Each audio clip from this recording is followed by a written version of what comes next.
What is going on, Casually FC, fellow casuals? Welcome to the Casually Chelsea show. I am here with the lovely panel of Andrew, Kai, Real Chris, and I myself, Marshall DBDX. You guys already know, smash the like button, subscribe, check out the links in the description, leave a comment down below. Super chats are open for you guys. But to start things off with the Casually Chelsea show, let's go ahead and talk about the most recent thing that happened and the updates on Christopher Nkunku. So, yeah, pretty much Chelsea and Nkunku agreed to how much of a deal was it? It was like somewhere around 40 euros, 50 euros, right?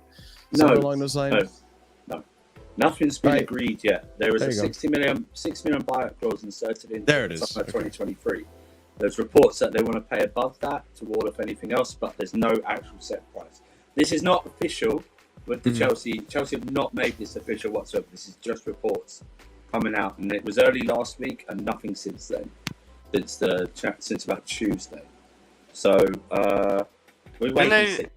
I was gonna say, didn't they say it's like most likely? We've got what's his name? Not Matt Law.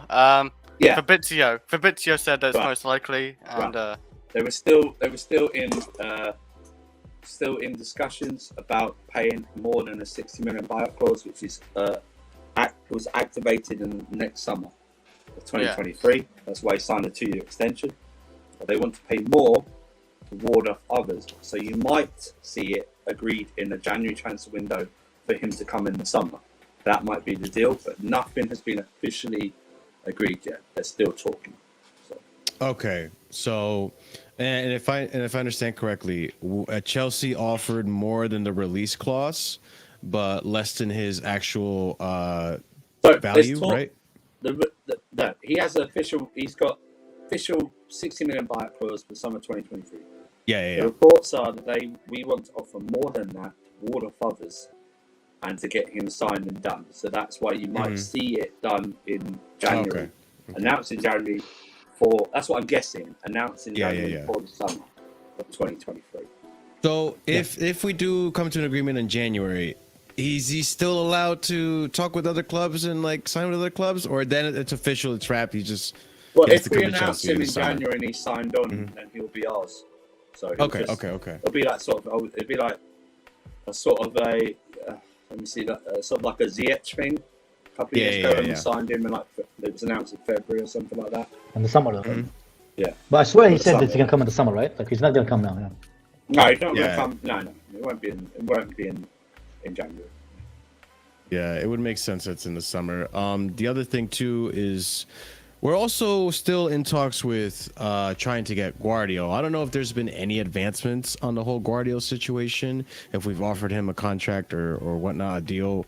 But as far as I know, with Leipzig, everything that we've made progress with has been with Nkunku. We'll see what happens. Come January, he might be a Chelsea player that'll come in the summer.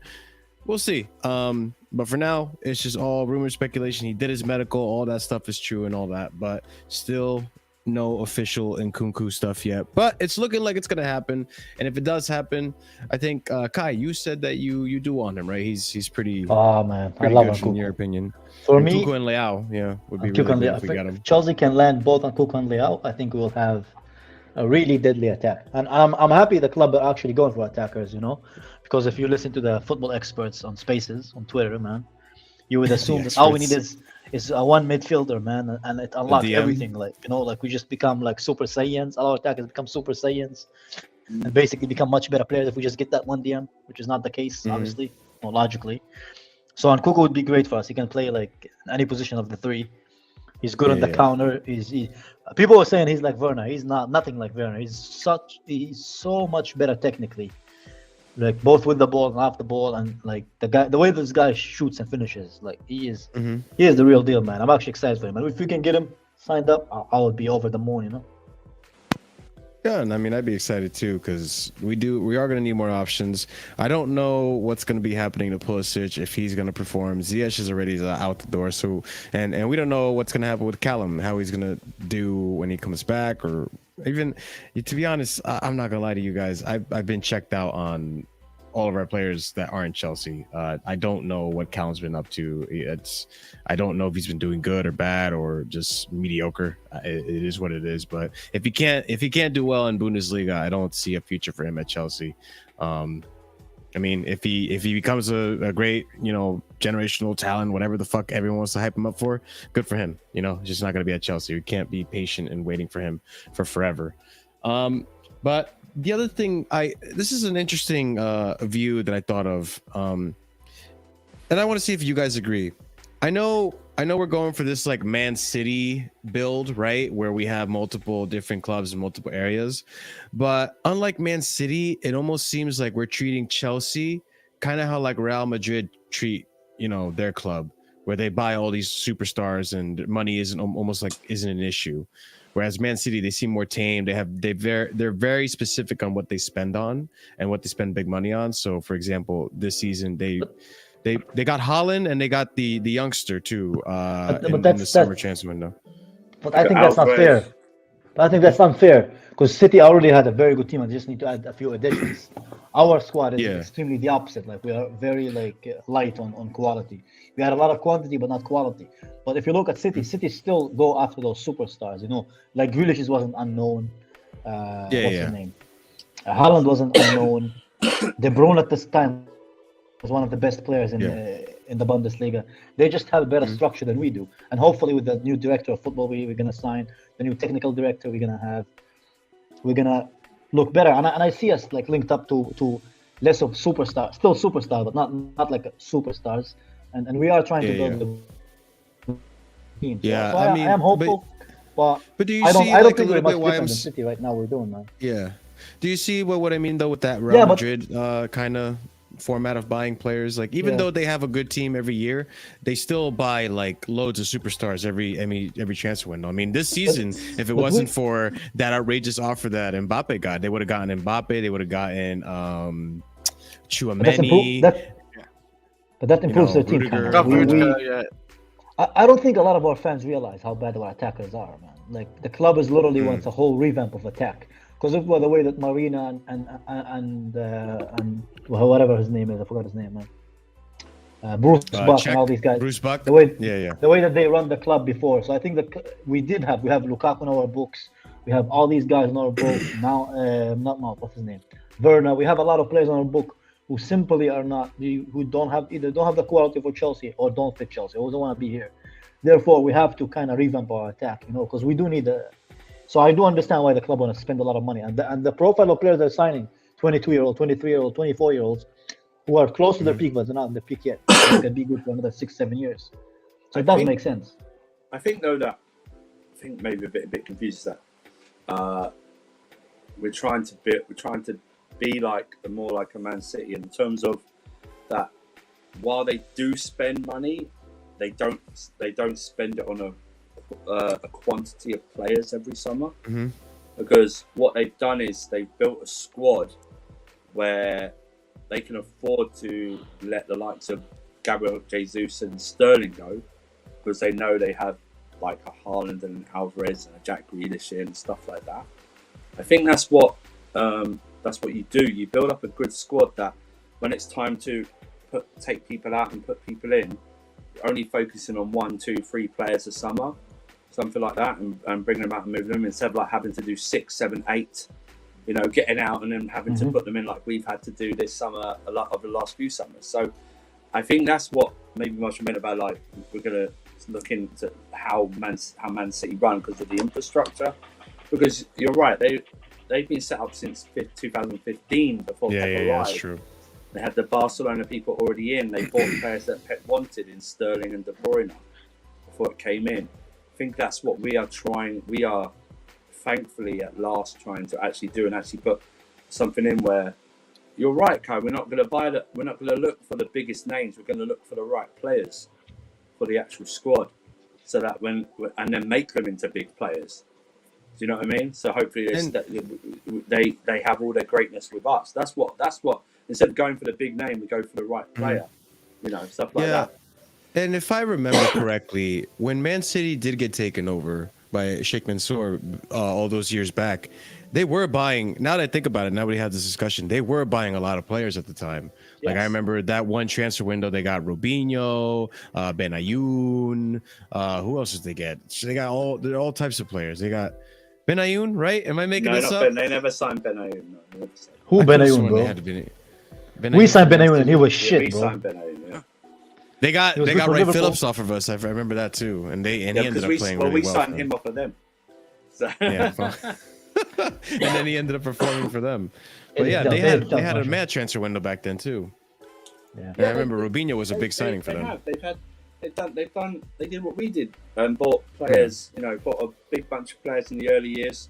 But now they've got this structure where they got the right manager in, and got the players that he wanted. At the time, so they spent heavily. But they spent it wisely.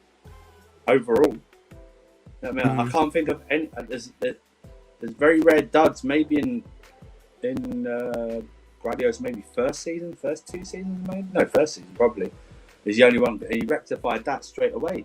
So I think that's what we have to do. We have to have a model like that. They're the best one. They're probably up there with the best run team in Europe.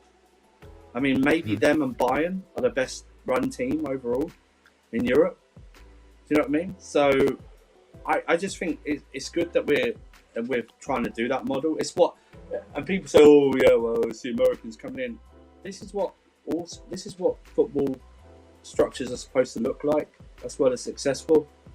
You know what I mean? They're supposed to be run at this. They're supposed to leave like a technical or a sporting director in charge, and the owners aren't really supposed to get involved unless they ask how much for a checkbook. Do you know what I mean? Stuff like that. So I'm glad. Bring it forward, man. Bring the technical director in. Bring Nkunku in. Yeah. Bring whoever you want in. I'm positive about the future of the club. Yeah, they're trying to do things right. Yeah, we've not been run well for years. The problem is that we've won so much that trophies just glossing over everything. Overshadowed. People look away. Yeah, they make people look away. We've not been run good since basically Abramovich has had his visa revoked. And you know what? The Champions League, it kind of covered a lot of the cracks in the club. Like it made every time you'd say something, like our fan would be like, "Oh yeah, but they won the Champions League. This team did."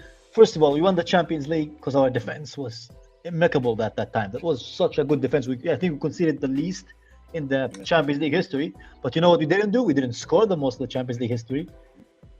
So our defense carried us. So when people use that dumb argument, that how well of the club was run because of the Champions League, it's bullshit.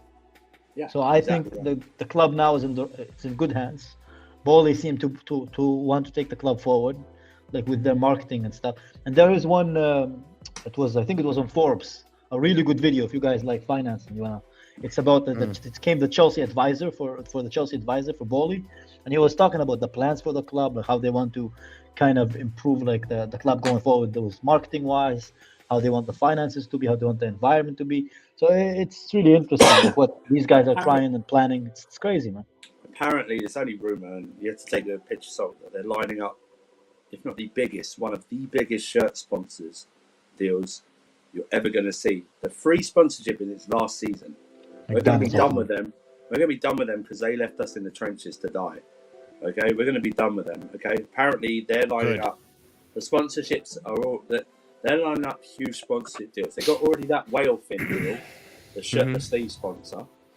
You're probably going to get all the training kits are going to be sponsored again, like more sponsors on them. You're probably even going to get Cobham sponsored by something. I wouldn't put that past them. Like Cobham, welcome to the, something Cobham training ground or something like that. Do you know what I mean? Yeah. Probably even they'll probably even try and get all the stands sponsored or something. You know what I mean? Or stuff. I don't care. Just bring the money in. It's all good. It's all good. With the sponsor, like you talk about like a big sponsor. Do you mean like a huge name? Like obviously like Freeze Number. Like I don't know the name. I just know the. I just know the price is apparently it's going to be one of the biggest shirts. I just wonder if it's going to be big in Spotify for Barcelona because Barcelona got a huge one. I thought. Well, they've got Spotify big for them. Their stadium sponsored by Spotify. So it's really? It's something like 40 million euros a year the sponsor price. But I'm just saying the shirt sponsor. Apparently, that's just rumours. That you've got to take a pinch of salt. It's going to be one of the biggest deals, if not the biggest deal in football history to sponsorship. That'd be nice. What? Good, because that covers everything. That covers FFP stuff like that. That's good. People can't question where you get your money from. They can't question it. No, exactly. Yeah. So yeah, that'd be brilliant. You're going to see it. So you're going to see it, man. So many sponsorships are going to come from this. It's going to be ridiculous. Well, you know where it's been said first on streams, because I don't think it's been said to anywhere else. Maybe I don't know. It's been said here, so yeah. Yeah, there you go. And if it happens, Andrew was the guy. He knows the people. Yeah. He has his brown envelopes. I said something of a rumor. Yeah, that's true. Yeah. he has his brown envelopes. He's sliding the brown envelopes under his door right now. You know, hand me brown envelopes. I'm absolutely fine. Hand me brown envelopes. I've got a mortgage to pay for. I need brown envelopes.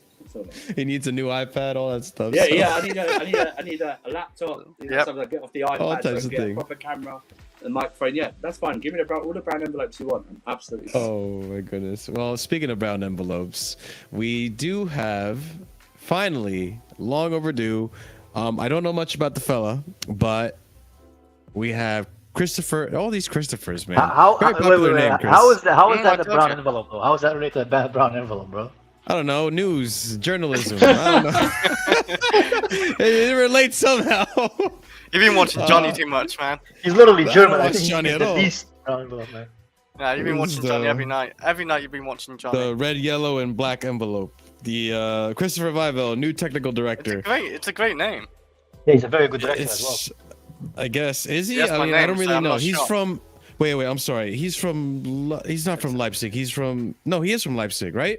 He's a technical director. He left Yes, he's at Leipzig. I have it right here. He's at Leipzig. I'm an idiot, guys. Hold on. Let me hear. I have a whole tweet here I can read. So we went to Red Bull. Matt Law had an article about to Leipzig. That's where we went. Went to Salzburg to Leipzig.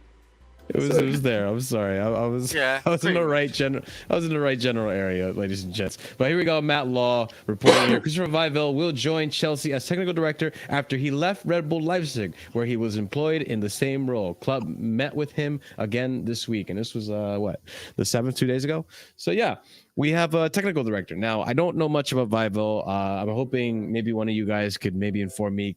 Kai, you seem to know more about him than I do, so do you want to go ahead and do us the honors of letting us know about this gentleman? I can even do you one better. I can explain what's the difference between a technical director and a director. Class is in session. Beautiful. There we go, man. So the technical director is the one who plans like 2 to 3 windows ahead, right? Like he plans like the windows going forward and squad building. What's the squad is going to look like in 2 or 3 years? Director of football is the guy that goes like, for example, in this January transfer and start putting these things into fruition, right? Like he start moving the pieces, trying to get all those done. So it's a more important role than the director of football, which is very good for Chelsea. If you look at RB Leipzig, like the way that the club has been run, like the way that they manage their squads, and they came from nothing into like into the Bundesliga's like first division. So it's a very well-run oil machine, man, and it's perfect for Chelsea as well, because we were trying to get him for a while now. We didn't get the director of football from RB Leipzig, but we did get their more important role, I would assume, the technical director, man. So I can't wait to see. I think he's going to build us a very good team. And I think it does kind of make sense, kind of funny that we wanted Nkunku from the beginning when he is one of the hottest prospects for RB Leipzig, you know. So we'll see where we go from here. Now, so does this mean, if I understand this correctly, well, maybe we don't know what Chelsea are going to do, but we're going to get this technical director, right?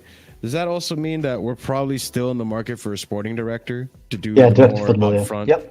Director of football for the day-to-day thing. That's good. I mean, Marshall, Andrew, you're muted, bro. Sorry. So he's right. So the technical director will actually facilitate setting up the structure and the scouting network, and the sporting director will be the one to be more get those things going to look at players, stuff like that. To actually, they'll work together essentially. But the technical director will be the one for setting up more of the structure, how the clubs run.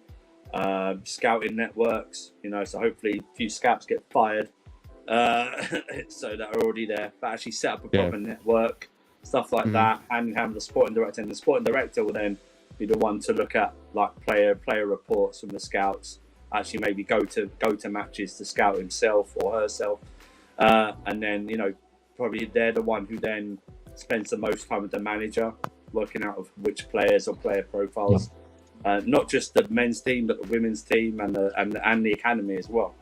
So that'll be it. So hopefully they'll hire someone who will is good to work in tandem with them all. Being that the RB Leipzig guy, we've seen their success. No, that's the he's very good, man. Okay, the RB Leipzig guy, Vivell, who's just left, actually reports that he fell out with them about their new approaches or something like that. Whether that's true or not, but Bowley seems to like the Red Bull structure. He's gone after the Salzburg. Yeah, he's gone after everything from Hey man, maybe we get a sponsor for Monster, bro. Monster, that will be our sponsorship. We'll go head to head with the RB, Red Bull. Oh my goodness. I think it's look, you can say what you want about RB Leipzig, the way, listen, maybe some of the players haven't worked out that they've sold on to them but they found them and people like them to make the purchases. Do you know what I mean?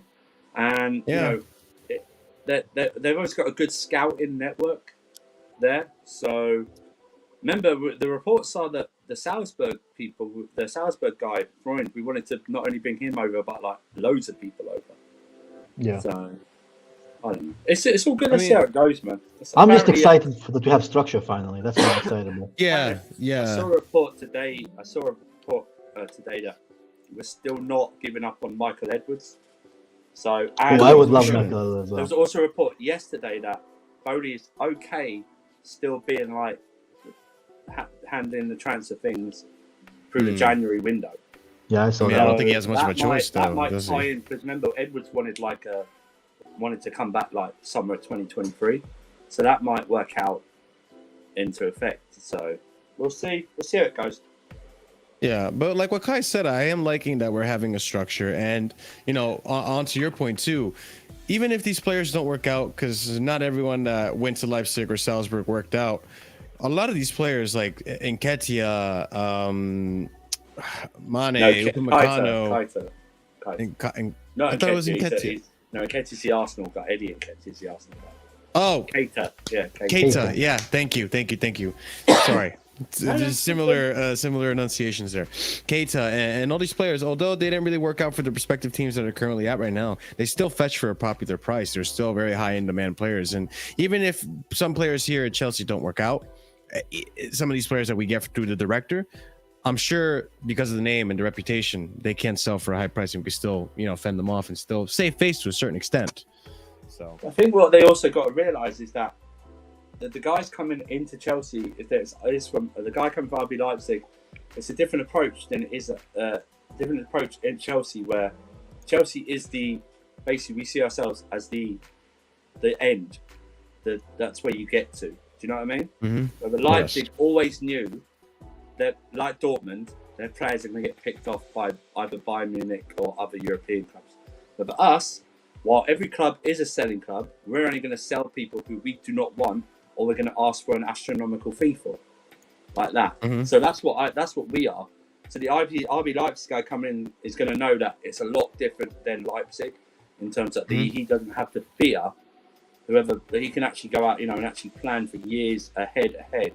For the players that we bring in, knowing that they if they hit the ground running and do well, they're going to stay here for a very long time. It's not going to be like a 2 or 3 year window and then having to do the whole thing again and again.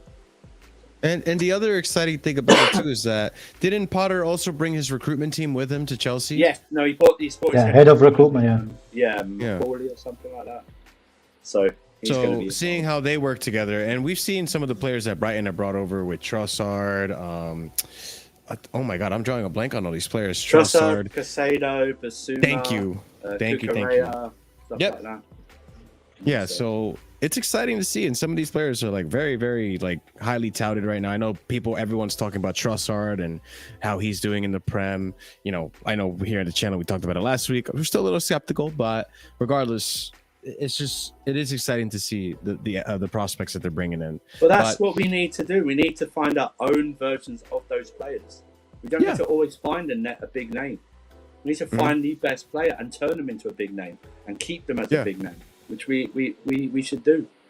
You know what I mean? It's a shambles that all big clubs can't find players like Cucurella, Trossard, Casado, Basuma of their own. Do you know what I mean? Why aren't big? Why I'm not worried about big clubs. Why aren't we doing that? Yeah, but not even just like to keep them. I think there's a strong argument to be made that sometimes we can even sell them for a good price. Like, look at how much we ended up selling. Who was it? Was it Gahey? Right? Gahey ended up selling for what? But no, 30 million? I'm not. Listen, that's for a academy thing. I'm talking about wanting players to actually challenge for first team squad basis. That's what I'm talking about. No, I get that. I'm not. The academy will sort itself out. I'm not. That we'll use that to what we. We'll probably go back to using that to what we should be using that, and that is for financial gain. I'm talking about bringing people in that no one knows about, finding our own like gems and going, wow. Do you know what I mean? How come? Like, I want every other fan to go, how the hell did we not find this player? And then having him for the prime, and then selling him on when on the down end, stuff like that. So. Right, fair. It's exciting stuff. We'll see how this plays out. I mean, obviously, we're not going to see the fruits of this labor for a while. This is going to be something that takes time. Kai already explained, as a technical director, they're planning years ahead. It's going to take time. We'll eventually see some of these players come in, and they will be exciting, I'm hoping. But the next thing I want to talk about, and before I actually move on to this, remember how I said Benayoun before? Yeah. My mistake. I meant Benaim. Very, very similar names. The Israeli. I think, Kai, maybe you know who I'm talking about. Tal Benaim. Oh, Tal Ben Chaim. Yeah, Tal Ben Chaim. Nice pronunciation, Marshall. I try. Thank you. Oh, that guy was a bastard. But anyways, so the next piece of news. Was he? I don't know. I don't remember. It was so long ago. Speaking on players. All right, here we go. Fofana. So now there is news about Fofana's injury, and here to present said news is Matt Law as well. Pretty much. It's looking a little peak. It's unfortunate. He's probably not going to be playing in the World Cup, which is really sad to hear for him, at least. But as reported here in France, it's told that he has a sprained knee, and it's expected that he'll be out for up to 4 weeks. But he could be back sooner. It's seen as good news for Chelsea, but probably not good news for Fofana because he might actually miss out in the World Cup. I guess the point of me bringing this up is, one, so people are, I guess, in the loop of how long we're not going to be with Fofana for. But the other thing is how Chelsea are now going to manage without Fofana. So I guess that's where I go off to you guys and ask you how I feel personally. Me, after seeing Chalobah's performance yesterday, and I've kind of always had faith in Chalobah being able to step up, I think we're going to be okay.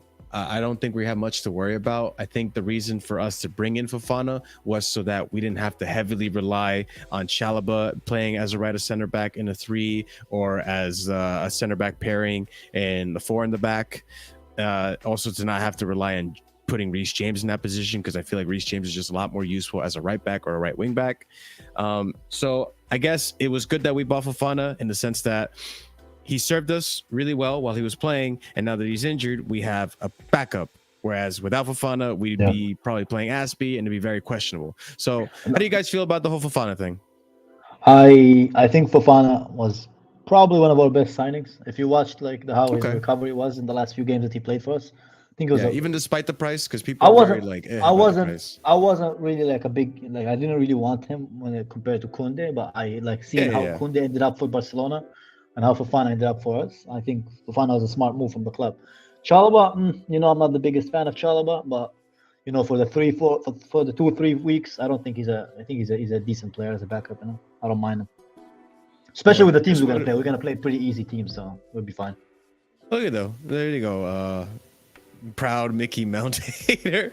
Yeah, he's gonna be out for 4 weeks or so, give or take. He's gonna miss the World Cup pretty much. It's very likely he's missing the World Cup, which is, I mean, I don't think he even starts in the World Cup, does he? The World Cup starts 21st of November, no? Yeah, and 4 weeks. He's not gonna miss it, though. He'll be fine. Okay. Doesn't matter, maybe bro. he won't. Deschamps takes injured players anyway, so it doesn't matter. Yeah, you're right. But does he even play for the France? Because it's Kimpembe and who's the other pairing? He goes with Kimpembe. He played for them, yeah. I think he has a few caps. Oh, good for him. He's got Varane. Him and Saliba, they play a lot for. Varane and Kimpembe. Thank you. Koundé there. So. France has a lot of defenders to choose from. They're pretty set. I mean, Koundé is also very stiff competition. But also remember, while it will be sad for him if he does miss the World Cup, he is 21. Yeah, he's very young. He's got plenty of World Cups Cups to go. Right, without any major injuries, he could at least go to 3 more World Cups. Yeah. So he's like, it's all good. I don't know what Chris thinks. So. Yeah, Chris, you've been very quiet. What do you think? Stop petting your dog and let us know your thoughts here. Chris, you're AFK. You he didn't even put it in the chat. I know. Normally he puts it in the chat that he'll be right back, and he didn't put it this time. Oh my days, Chris. All right, whatever. Maybe. I mean, let's hope. I hope, but I also hope it wasn't. So there's no excuse for him to do this. But anyways, yeah. So he's gonna be out for a while. I think we'll be able to hold down the fort. We saw how well. Again, it is Wolves. So I mean, Andrew. Now that I had some time to think about it, I have been humbled a little bit from my reaction yesterday. I was very excited about it, but now that I kind of put into perspective that it is Wolves, I'm a little less excited. I'm still happy with the result. No. I'm not being. It's Barcelona. No, it's Barcelona, we made 7 changes, and we had right to be fearful how those people have played the past. And we played good football as well. We played good football. Okay. We listen. We were on a lose-lose. You're supposed to beat them. If we drew or lost, how come you lost or drew? We're supposed to beat them. Okay. So don't be humble. Don't be humble. I would say, no humbling. No humbling. No. All right. Yeah. I'm just saying, just because I know Wolves aren't the best team, and I very specifically remember the feeling under Lampard when we were beating the small teams, the Burnleys and all those other tiny clubs. We were 2-0 up against Wolves last season and drew 2-2. So Yeah, fair. But I do want to see how the team performs against stiffer competition. I am looking forward to that Man City fixture at the Cup. So I don't know if you guys want to win that or if you are willing to throw it away because it's a Carabao Cup. I can't be bothered with that. I'm really can't be bothered. Yeah. I just can't. Yeah. Sorry, I sound a bit snobbish, but those two things are like a bonus if we win them. Do you know what I mean? Oh, great! I want to focus on the league and the Champions League. Do you know what I mean? Yeah. That's why this upcoming Tuesday, if we win that game, how we got this group back in our hands after we started is a goddamn miracle. So, that's what I want to focus on. So it'd be nice to knock them out, yeah, but Yeah. Let me move on to the next topic right here, which is the Mason Mount contract conversations and talks about different midfielders. So if you guys don't know, a while ago we brought up the story about Mason Mount and how he hasn't necessarily agreed to a new deal. I think he rejected a proposal that was made to him, an initial proposal, and that we're still in talks with him on a new contract deal. Reece James signed his and Brozier signed his, but Mount apparently didn't want to. Maybe we don't know why, but we just know that we're still discussing extending his contract. So right here, I have Absolute Chelsea quoting, I guess, Mike McGrath, a writer from the Telegraph. Talk started with Mason Mount over the summer regarding a new deal at Chelsea, with an expectation of him extending, but it could take time. So here we see that we're still in talks with Mason Mount about a new contract offer. And then over here today from the Telegraph, breaking news: Chelsea are looking at Lorenzo Pellegrini and Yeremino Pino. Not sure who that is. As contingency plans as Mason Mount contract talks drag on. However, there remains an expectation that an agreement will be reached. Pellegrini is admired at Chelsea. So same Pellegrini is a very good player. Pellegrini's from Roma, Kai. Is he from Roma? Yeah. Pellegrini is from Roma, I believe. And Pino's from Villarreal, I think. Is he? That I do not know. I think so. I'll let Kai start with this. Yeah, guys, go ahead and talk. I'll be right back. if we're buying them for like to play like deeper in midfield, I'd love them both. What the hell is that? DP, man. Yeah. That's the owl. I would love them. I would love them both, like at Chelsea as CMs. I think they both would do like a very good job for us, and I think they both fit the Premier League due to their aggressive nature, like the way they play. But I don't know, man. It'll be sad to see Mount leave. You know, who am I gonna blame for everything? So. What do you think about the contracts talks going on a bit longer than like? I think he's expecting to have Reece salary, which I don't think he deserves a Reece salary for being honest. Like if they do pay him a Reece salary, I think that's a disgrace because I don't think he's the level of Reece James. You know what I mean? So Scott's joined us, but yeah, I don't know. Yeah, I mean because it was reported today that it's still discussing and. They think he will eventually sign, which won't be a shock to anyone really if he does eventually sign. But I mean, yeah, I mean, I think he will get the same amount as Reece, whether he deserves it. You think so? I think it'll be very close. Maybe that's one of the sticking points. Maybe they didn't offer him as much as Reece. Maybe that's I don't think they've offered him sticking points. Maybe they offered him only. I'm just going to say this. It's going to sound mental when I say this. Maybe they only offered him 200 grand a week. Instead of 250, which sounds ridiculous, but maybe that's one of the sticking points that is taking a bit longer than usual. But I don't know. Scott's joined us. Scott? There's no way he's getting a better salary than Reece, man. No, he won't get paid more than Reece. I don't even think he'll get the same amount. I think at most he'll get 200. How dare you don't give me more money? Yeah. How dare you don't give me more like, of a pay raise than Reece James? Reece James is special, bro. It's not even that. If Bowley, Mason isn't. It seems like a very odd business plan to just go about giving every person you're trying to re-sign a like 200 or 250 grand a week salary. Like that just seems like an odd business plan. So I personally don't think he'll get that much. I think he's like 200 at most. Maybe if it is 250, then fair enough. But I think that will say a lot about what they're going to offer other people. Because, like I said, if they offer him 250, they can't be offering other people 250 or close to that. So I think like Mendy, you can tell his salary is going to be a lot lower than that. I don't know who else they're trying to re-sign, but anyone else, I think it'll be the same. There's no one else that comes to mind that are trying to re-sign. It's just them two. We're trying to re-sign Kante and Jorghino, but everything we've heard. Everything with Kante that we've heard, the sticking point is the length, not the what's it called, the salary. Yeah, I just, it's really, I don't know. You want to sign Mount? It's fine. I've got no problems with it whatsoever. It's going to probably be done, but I still think we need midfield options anyway. Pino and Pellegrini, whatever you think. Actually, Scott, what do you think of Pino and Pellegrini? Well, number one, Pino's not a midfielder. Pino's a winger. There we go. Pino's a winger, right? Okay. And then Pellegrini could do that option. I'm a bit unsure whether Roma would be wanting to sell him, considering I believe they lost his midfield partner in Vera too this time. I think he left. I could be wrong, but I think he left, and he is their captain. So it would surprise me if they were so willing to let him leave. And I hear, it's not to say he's a bad player, but I just don't like if I think we're going to be focusing on other players for those midfield areas, and obviously Caicedo's been linked just because of the whole Potter thing. Yeah, there's someone else we've been linked with as an 8. Who else have we been linked with? Not Alvarez. Now Alvarez is a 6. There's someone else we've been linked as an 8. Sorry, said that. Yeah. Someone else we've been linked with as an 8. It's not Rice, obviously. I can't think who it is, but I feel we'll probably more likely get them. I feel like Benacer, are you? No, I'm sure there was someone else. I might be making things up. I thought there was someone else. Yeah, I just think I saw someone on Twitter kind of, I think, quote tweet this or comment underneath this. I think this is just a scare tactic. I do as well. Especially when you look at the article and they link those two midfielders and one of them is a winger. It's like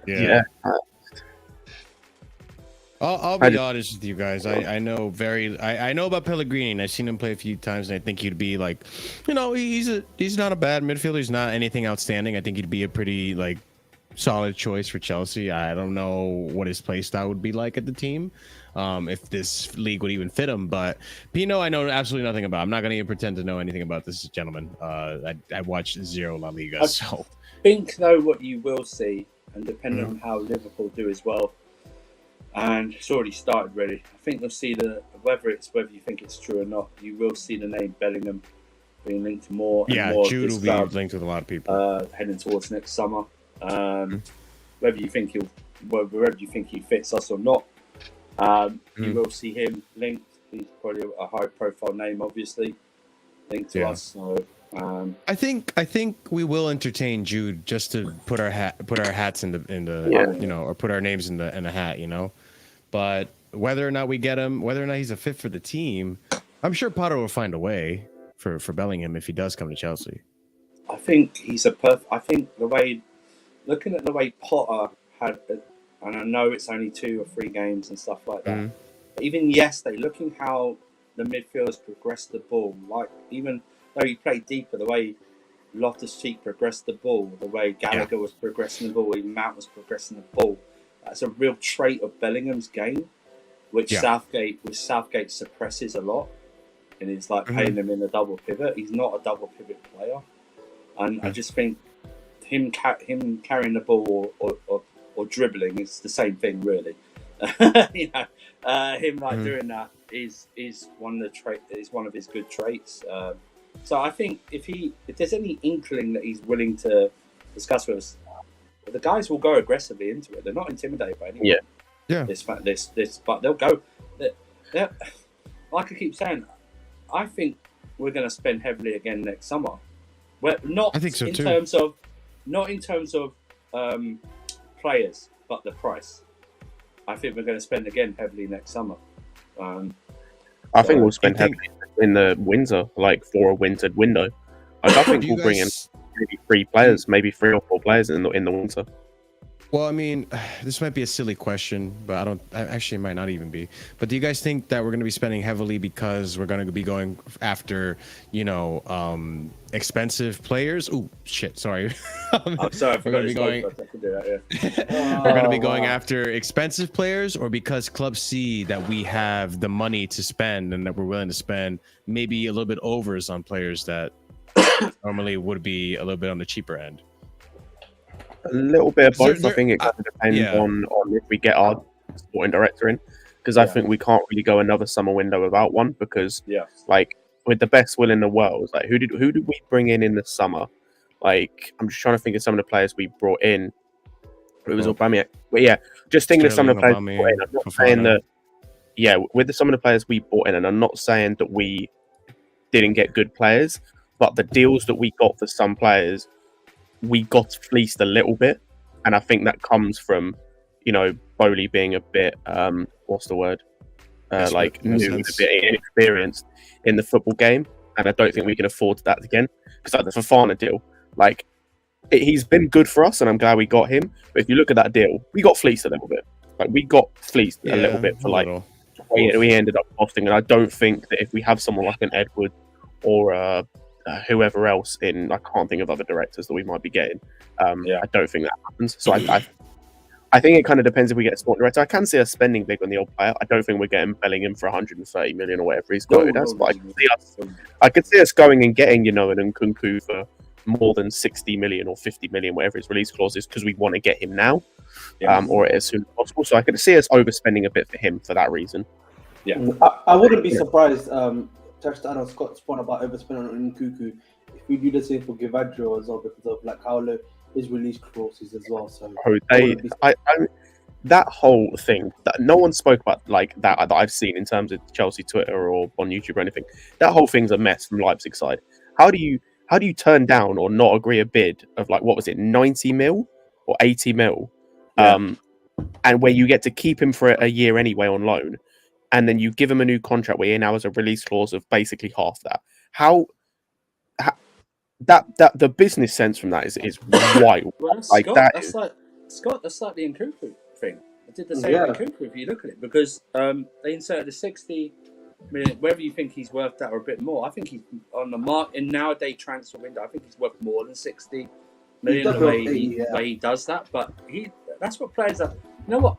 It's very smart, and the players are smart now with their agents. They should be doing it. Okay, you want to extend the contract? Okay, that's fair. But I'm gonna sign a 5-year contract. I'm never gonna see it out. but I want this buyout clause inserted. It's smart. It's. If I was an agent, I'd advise my player that. Give us what they've done is brilliant because they fully believe in their abilities and what they're going to be doing, that they can get the transfer. So they've just kind of guaranteed. Right. How do you go from turning down 90 million, near enough 90 million euros? I don't even think they turned it down. I just don't think a deal could ended up being agreed so late. But you insert a 43 million euro. 43. All you would do is just either agree the deal outside of the window for the next window that comes, or you say to the player, okay, you didn't get that move, but come the winter window, we will agree a deal for the same price or for maybe slightly less. So I just but I think Vodio, we get just because that release clause for what he can bring you and for his, I know this word gets thrown around a lot, but his potential, quote unquote, could bring us. I think that's a good deal. And I think the Nkunku one is one we can afford to overspend because then it stops us getting into a bidding war with other clubs when his release clause actually does start. Well, I think that might be a deal that's announced in January for next summer. 100%. I think it's already progressing to the point where they want to announce it basically as the window opens. Like a Van Dijk thing, when they announced it like Boxing Day or something like that, or they announced it and it was going to be done. But I know he went in January, but obviously Nkunku's not going to happen. I think though that they should have been speaking with AC Milan about Leao. They've got the opportunity with these 2 games coming up to actually speak to them about that. I just think though back to with Mount's going to sign. I think he hasn't signed because listen, it might be my dream. I don't think we offered him the same as Reece James money. That's what I think. I was going to ask you guys. That's what I said before. Yeah. Although as much as I agree, let's just entertain the idea that maybe they don't come to an agreement. If Mason Mount were to leave Chelsea at a respectable price or whatever, how would you guys feel about it? Personally, me, I'll be fine. I'll be fine. And that's not a shot. That's not like we'll go backstage. That's not even that's not even meant to be in a disrespectful sense. It's because him as a player is easily replaceable. His attributes are easily replaceable on the market. You can find other players that do what he does. You're right. I mean, it's not like we're losing James. It's not like we're losing James and then we have to find another world-class right back who can do the same thing he can do both defensively and offensively. I agree. We're losing someone who his core attributes are easily easily replaceable, and the things that you can work on with him, you can work on with other players, like the being simple, the playing it nice. Like you can even upgrade on him. But it's just he's a good player that is easily replaceable. I totally agree. I've said this for months, weeks, that I think you can find these other Milner, Henderson type players, which he is in their career, not now. Do you know what I mean? I'm going to leave Henderson out for a bit, obviously for a different reason. The Milner type players. I'm not saying anything, just I don't want to discuss it. It's just alleged. The Milner type players. The Milner type players like that. And you know what? I think you can. Scott's right. You can transfer that, and there's already a player at the club who you can actually transfer that to. And we saw it. You know what I mean? We saw it when he's asked to play higher up. He's a more impactful player, and that's Gallagher. And I think you can transfer. Gallagher can give you the same output and what he does in the game. I think that Mount can do.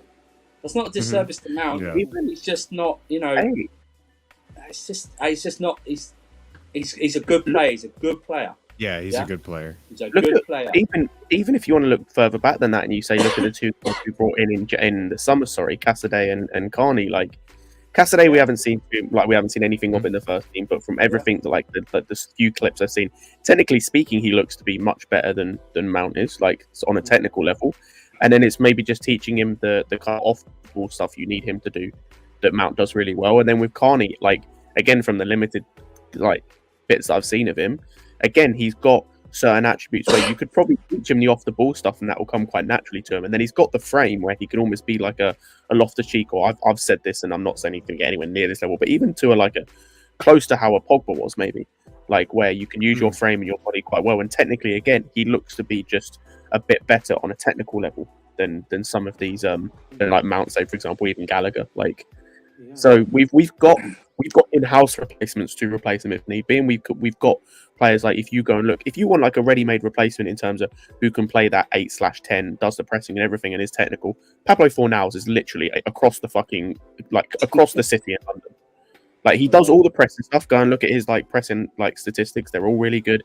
He's got the ability to play as an 8, even as a winger at times, a 10. Like, people can say what they want about him, but he's easily replaceable. No, I think you're right. I mean, if Mount, I'd listen. By the way, anyone's coming in and listening to this with sound bites, I think we all agree, that Mount will. We're on the side of Mount will stay when he signs. Yeah. This is only a hypothetical, entertaining the hypothetical. Yeah, I was gonna say, like, unless something unspeakable happens, Mount's gonna be here for 10 years. Yeah, exactly. Probably. Mount's gonna be here. Like, 8 to 10 years. Like, he's the brand, basically. Sadly, he's the brand of the club in it right now. Like, whether we want to, I'm pretty sure everyone here can admit that. At the very least, yeah. He's the Chelsea poster child right now. We're just throwing hypotheticals up. That's all. Do you know what I mean? I don't really like hypotheticals, but it's got to be decided, because why is it taking him a longer time to sign than Reece James? You know what I mean? What's the difference? Yeah. He wants a bigger contract. I've always said this. Yeah. I think that might be. Listen, I'm just speculating. I think a couple of things. Maybe we haven't offered him the wages, and then he's like, "Look what I've done over the past 2 years," stuff like that. Past 2 years, that's his voice. Yeah, that's his negotiation voice. But I'm just saying, it's like, listen, I would say this. I'd be honest with Matt and go, what have you done over the last 2 years? It's been great, right? You've actually outperformed. You've actually outperformed what you probably will end up giving. But I'm gonna be honest with you, I ride or die with Reece James. He's an actual player where you can see him getting every single team in the world. Oh, easily. Easily. There's no argument. He can get in every single team in the world. There's no argument. I was going to say, at worst, he's one of the best 3 right backs in the world right now. At worst. Who? What, Trent? Reece. No, Reece. I think as a like, if you were to like kind of downplay what he is at the minute, you could say at worst he's probably best 3 right backs, maybe best 5 if you want to be really harsh, but in the world. Mount's just not in that conversation. Whether it's as an 8, 10, or whatever, he's not even in the league, let alone the world. Yeah. And a big problem with Mount is just production wise. Like, if you're being honest, I don't even care about the production. Like, I think for me, maybe I would say it's a bit more production is needed. Like, if you look the thing with me is it's the same like Like, I don't care if he doesn't like produce, just have an effect on the game. Like, you can't be just like for example in the Milan game, I don't think he had a good game, because like it was like what he was doing was nice. He didn't get a goal or an assist. He had the offside thing. Didn't get a goal and assist, but it was a good game because he had an effect on the game. Yeah. That's just what. It's like Gallagher yesterday. Yesterday. Yeah. But I don't listen. When it comes to players like that, I'm not really focused on your GNA. You know what I mean? Because I don't think that's the big part of your game. You got to have a positive impact. You know what I mean? That's winning. Yeah. Other players I judge on GNA because that's their job. Their job is to score or assist. So you know what I mean? I judge that. Like Reece James, guys, the first part is defending. The next bit of what are you doing? GNA stuff.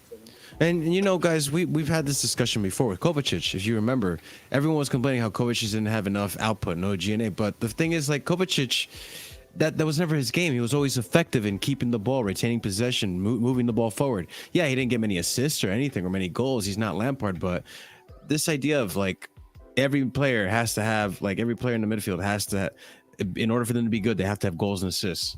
It's not true. It's not true. You can be just as good without all the results. I'd say this is where Lampard has like completely fabricated what people think a midfielder needs to have. What Lampard did was otherworldly in terms of the goals he scored, the record he had. Like, you don't have to do. Same with De Bruyne. People think that you have to get like 20 assists during a season, and like that. No, it doesn't work that way. Some players will, because they're like got an eye for a pass, or they're just on another planet. Most won't. It's the same reason why I don't get the argument that we ended up having this like a last season. I think at some point people got on Jorghino for not like having enough production. Man's a DM. What the fuck are you expecting?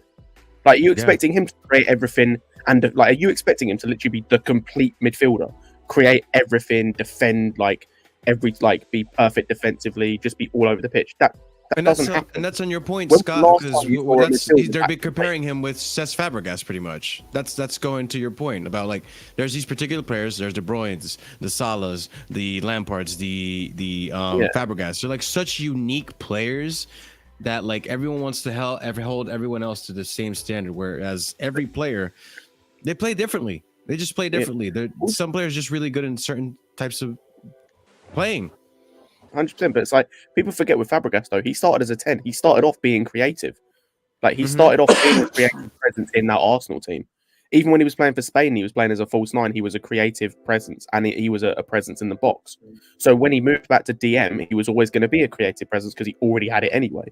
Like it's not like Jorginho started as a striker and then got moved back to DM. Now, he's always been a DM. Like so why are you suddenly expecting him to become a midfield maestro? Like he can do some of the big switches, and that's nice, but I just don't get it.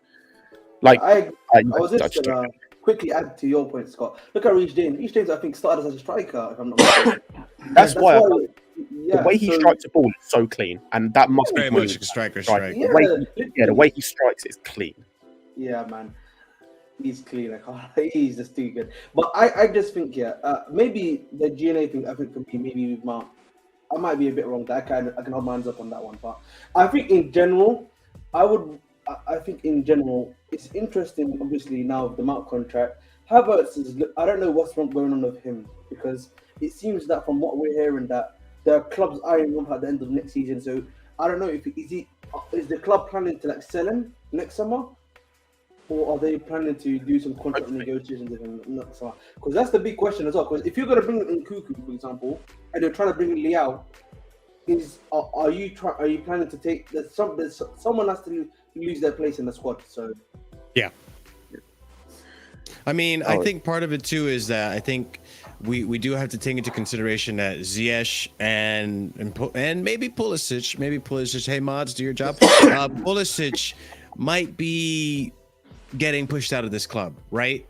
I don't know. No. Apparently, there's been word. I can't remember. And I'll double check this one, but apparently, Pulisic is looking to re-sign a contract again. I'll double check where I read that, but I'm pretty sure that I've read that somewhere today. So let me just double check that. Yeah, we'll see. Imagine Pulisic staying with a new contract. That's mad. That would be nutty. I'm not gonna lie, even for me. Where the fuck are my mods? If he signs a new contract, I sorted that out. Yeah. If he signs a new contract, he's just a masochist at this point. He enjoys himself personally. He just enjoys playing. I don't know. Look. If he steps up and he actually plays well, then I guess go for it, man. Just stop going through these purple patches. Really, like it just annoys me. I wish he had a purple patch. I mean, he hasn't had one since that post-pandemic patch. But yeah, it's annoying with Pulisic. But I mean, back to the Havertz thing that Ahmed brought up. Look, he has to step up. I agree. You guys already know I like Havertz. He does have to step up. I would ideally like him to stay because I think there is a lot of potential in the kid. But you bring up a good point with Leao coming in. If he does come in and Nkunku does come in, there are less spots for him. And what does it say about the club's faith in Havertz? It probably says that they don't really believe in him too much. So maybe they are slowly trying to move him out, which sucks in a sense that we spent so much money on him and I have to shift him away. I found the source. 1 second. I'll just put in the private chat for you guys to read. Yeah, go for it. Or if you want, you can share it. I don't know.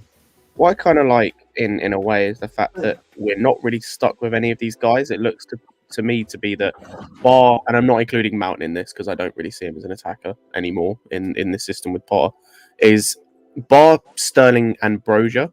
All of our other attackers could be moved on. It seems like no one really has, like even Aubameyang, like there's those sources coming out. I don't know how true they are about him maybe going to PSG at the end of the season. So Bar, Sterling and Brozier, none of these attackers really are like locked down to be staying, which is nice because it gives us freedom, or it kind of shows me that Bowley is willing to kind of move players on if we can get better players in, which is nice. It doesn't mean we're stuck with any of these players like we would be if we still had the previous regime. Ahmed, can I read this out loud? Yeah, you can read it. All right. So from Simon Phillips, a good source told me that Potter rates Pulisic and loves his attributes. Pulisic is looking for a new start because he loves it at Chelsea. Okay, I guess. It did give him most of his fame, I guess. And the only reason he wanted to leave was because of Tuchel. Damn. Okay. I'm told that the club are also keen to keep him, and a new contract might even be on the cards. It seems a real U-turn after the summer, but I also feel that it is very much also about how much game time Pulisic is rewarded with this season. I mean, when did this come out? I guess sometime ago. I don't know. Yeah, it came out today on SI Phillips. What time? Yeah. Well, sorry, today. So this is literally the day after he scored a goal. Like, yeah, match reflections, sort. Yeah, I'm taking it to the Matthews picture salt. Go ahead. Can you though? Never mind, like, I'm taking this with a handful of salt. Like, this is the day after he just scored a goal in his first start. Correct me if I'm wrong, of the season. Yep, first start of the season. And it's no, during it's a second start. Second start. Oh, is it a second start? He had to start under Tuchel. Period when he's going to be playing a little bit just because of rotations. I'm going to wait. I'm going to wait before I kind of see. I mean, I could see the validity in it just because like Bowley is the American owner. I'm sure Bowley understands from a marketing place how much value Pulisic would bring to Chelsea from a marketing aspect. Ahmed, you're muted. And also, look, maybe it's right about the Tuchel thing. I find it really strange that he doesn't like Tuchel. He's only worked with him in 2 clubs now, so. I mean, I'm sure there is validity that he doesn't like Tuchel. Maybe him and Tuchel did have a falling out because of the whole Champions League thing and the amount of playtime he had. But I don't know. Does he love Chelsea? Maybe. It does make sense from a point that like he became huge superstar status once he joined Chelsea. I don't know if many people were really talking about him that much at Dortmund outside of the United States, but. I don't know. I'm kind of with Scott. I'll take it with a pinch of salt, not a handful of salt though. But yeah, we'll see, man. We'll see in it, man. We'll see. Yeah, but yeah, Havertz. I don't know. It's very iffy. I hope he stays, but if he goes to Bayern, it does make sense. It does seem that good luck to him. He's not performing very well for Chelsea. He's doing okay, but you don't pay 70 million for okay. You know what I'm saying? Sometimes I wouldn't say they need him personally, but it is what it is. Sometimes it's not built for the league, man. Sometimes it's just not built for the league. Yeah. So we'll see. I mean, I think at this point of the season, compared to last season, and maybe the season before that, I think Havertz has improved, but it's not what we want kind of improvement. So we'll see. Ladies and gentlemen, we are an hour into the stream. If you have gotten to this point, make sure you leave a comment. Let us know that you've gotten here. Let us know in the comments. Say, hey, I'm a casual or whatever. That's a name I thought that someone in the comments said. The Casuals. Our fans will be the Casuals. The channel. It's not a bad name. I'm not gonna lie. But all right. The next topic that I wanted to talk to you guys about. A lot of stuff happened here in Chelsea. I was silent because we were mentioning Lampard being just basically a freak. When it comes to midfielders and GNA. So I just went through his. So I went from 03-04 season to 12-13, and then I just divided it. So it's about how many seasons? Something like that, about 10 seasons. So GNA, he averaged per season 32 GNA over those 10 seasons. Lord have mercy. That's his average. Oh goodness gracious! Yeah, man. 321 GNA for 10 seasons. Oh my goodness! You can never. That is all this thing about like Mount's all his first 3 seasons got more than Lampard. That's fine. Now you have to go 10. You have to go 10 seasons You have to go 10 That seasons is averaging freakish. more than. You have to go 10 seasons averaging more than 32 GNA. Yeah, that's freakish. That's what strikers are getting, bro. First season. Yeah. That is absolute. That's like, honestly, the only striker I can think of that maybe gets those kinds of numbers is like Harry Kane on a good season and Erling Haaland right now. Astonishing. So Yo, that is wild, absolutely mind blowing. Yo, De how Bruyne many too. times- You could probably throw De Bruyne and Salah in there, maybe. Son. But to be fair, like, No, I'm not pretty really. sure, Not Son. like- Not Son. I'm pretty sure. No, for a 25 midfielder. A midfielder. Yeah, A midfielder has Yeah. to average. But you see how I'm 32. naming like strikers? It's I the only- was- That's crazy. He's a To be midfielder, fair, like a 32. quarter of those are probably like pens in it because you used to Doesn't keep matter, the pens. man. You got to score pens. Yeah, Yeah. that's I true. won't have any Chelsea fan is disregard true. penalties after the way we won our first Champions League. Yeah, So, yeah, we can't I'm not be- gonna have Yeah. that. Not even that. Not even that. Like I'm not having any Chelsea fan disregard penalties after the friggin' last season or season before with the cups. Yeah, After Yeah, that, yeah. no. that's true. Exactly. But not even So, that. Like, I mean, I'm sure even if you want to say that some of them aren't penalties, it's not like he took all the penalties. Him and Drogba shared penalties very often.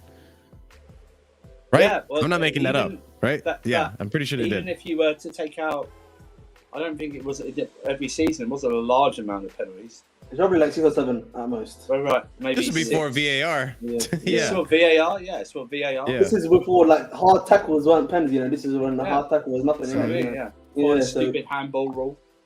You know what I mean? Stuff like that. So I'm just saying, Bro, that Yeah. handball rule this week has been tested to its You limit. anyone wants to compare any Chelsea midfielder to Frank Lampard or any midfielder, that's fine. Go Yeah. 10 seasons. Go Yeah. 10 seasons, averaging 32 GNA.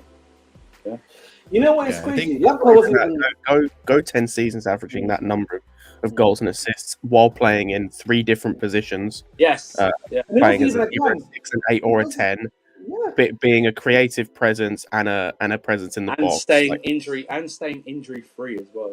remember what I said about That's being a another complete one, yeah. midfielder? Yeah, go and do that. Go and do that. Go and be a complete midfielder for 10 seasons in a row. Yeah. I think the point of saying this is that yes, Lampard is a very high standard to reach.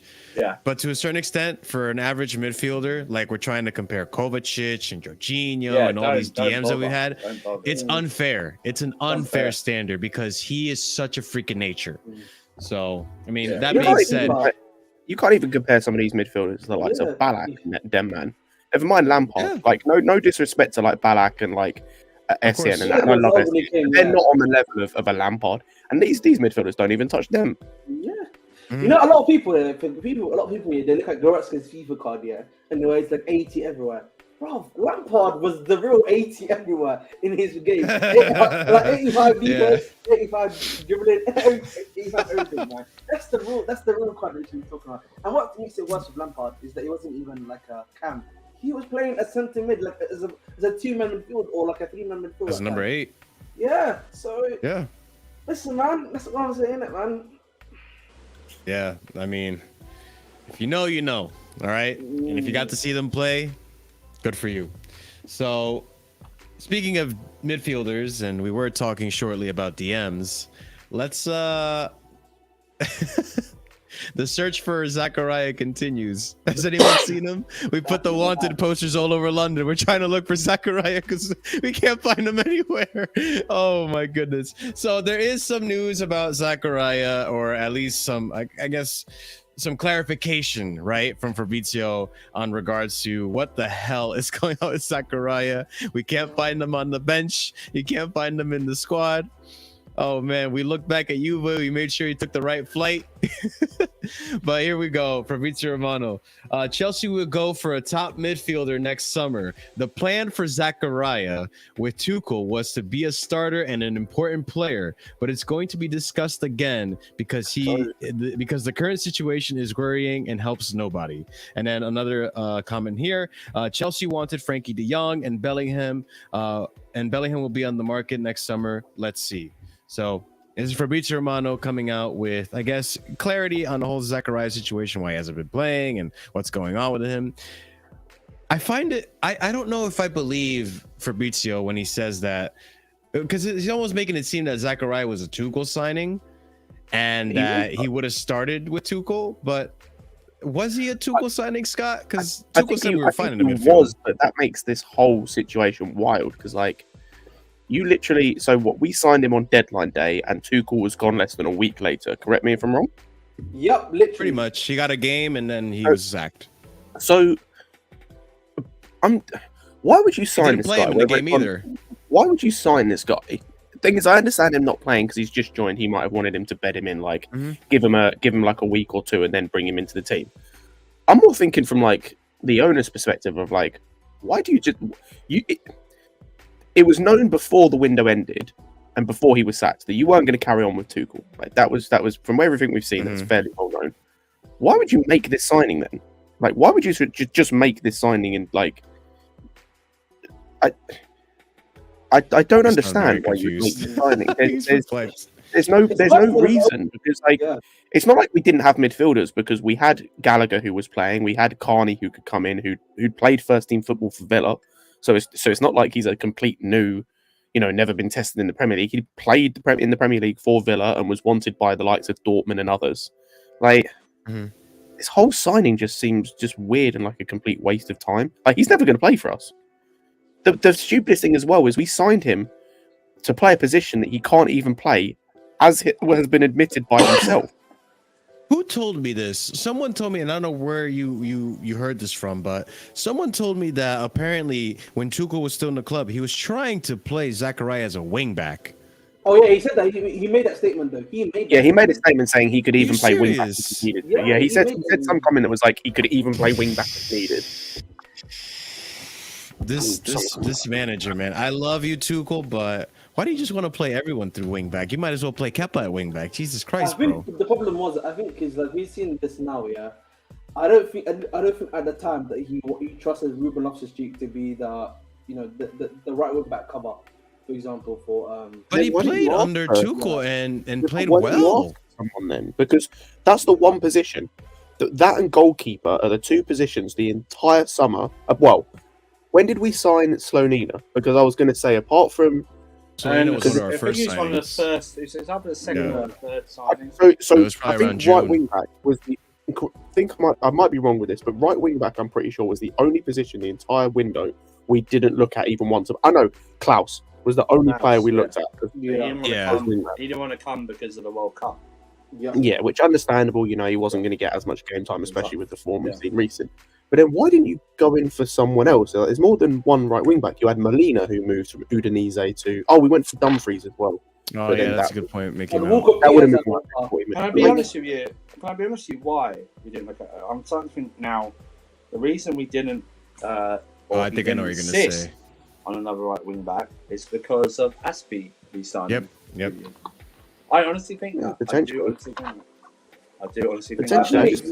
He thought, okay, Aspie will be okay as long as Reece stays injury free. Aspie can be fine, which is a hell of a gamble. That is really a huge gamble. Or I can play Callum Ruben at right wing back, or I can play Pulisic at right wing back, or I can play Ruben at right wing back and stuff like that. On a side note, you can tell like how much of the window has completely left my mind. I forgot we were even linked with Dumfries until it was mentioned there. Like I completely forgot he was one of them names mentioned when we were like talking to Inter about Lukaku. That fully just left my mind. I had no recollection of that. I remember like there was even talk about Walker Peters, I think, from Steinberg. Oh yeah, Jesus Christ. Yeah, you're right. It was nasty. Listen, we were like going for every. We were linked with Ake too. I forgot about that. Jesus we were just linked with every one of their nan, just literally every single person. Yeah, we were linked with Kimpembe. But back to Zakaria, I think. He's not. Potter doesn't want him. I mean, there was reports the other day that Potter is not really infused with reports, by the way, not really infused with Alvarez. What? Oh, yeah. Really? I mean, fair. But I think he's wrong personally, but fair. But then again, the second sentence was, and this is lazy journalism again. He wants Caicedo, a player at his former club. So whether you take they're not the same though. Like they're not the same player. That's the thing.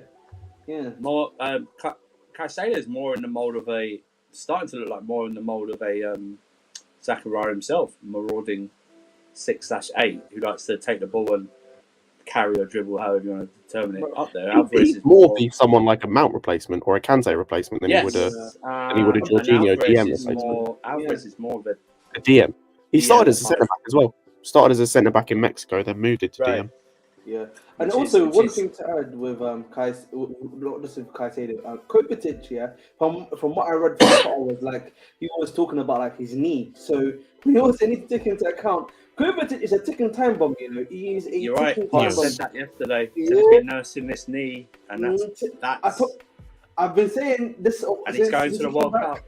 And he's going to the World Cup. His knee is on a third right now. I'm telling you, it's one bad tackle, one bad niggle me from Casemiro in 2 weeks, and you might be like, it's not even that. It's an overstretch. It's not even that. It's an overstretching in training. You know what I mean? It's a trip. It's a trip at home down the stairs. One step. We already had a close call with Kovacic. What was the game recently that just happened where he got tackled and he was down for a hot minute? Wasn't it the same game we conceded that goal to?